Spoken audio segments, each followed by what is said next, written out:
एक बड़े शहर में एक बहुत ही पुरानी और भूतिया रेल लाइन थी। इस लाइन का नाम भूतों की रेल था। लोगों के बीच इस रेल लाइन के बारे में कई कहानियां फैल चुकी थीं।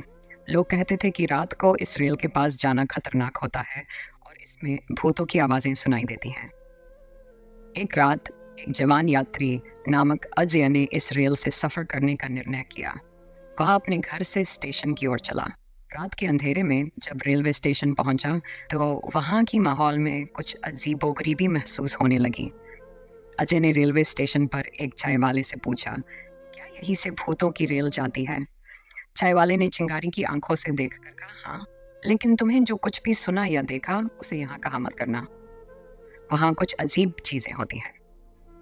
अजय ने उसकी बात को ध्यान में रखते हुए रेल में बैठने का निर्णय किया। जैसे ही वह ट्रेन में सवार हुआ, वह नोटिस किया कि इस रेल की आवाज़ बिल्कुल भी सामान्य नहीं थी। उसने महसूस किया कि कुछ अनजान उसकी तरफ बढ़ रहा है। रात की गहराई में अजय को लगा कि वह अकेला नहीं है। एक भूत की आवाज़ उसके कानों में गूंजने लगी।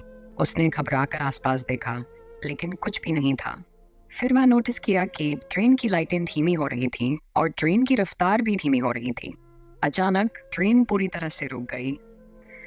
अजय डरकर ट्रेन की वाहन देखने के लिए बाहर निकला।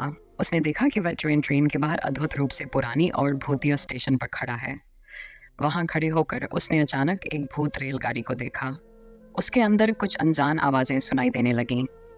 अजय ने तुरंत ट्रेन की तरफ देखा और वहां एक हेडलाइट दिखाई दी जो धीरे धीरे आ रही थी। उसने अचानक एक आदमी को देखा जो भूतिया रूप से उसके पास आ रहा था।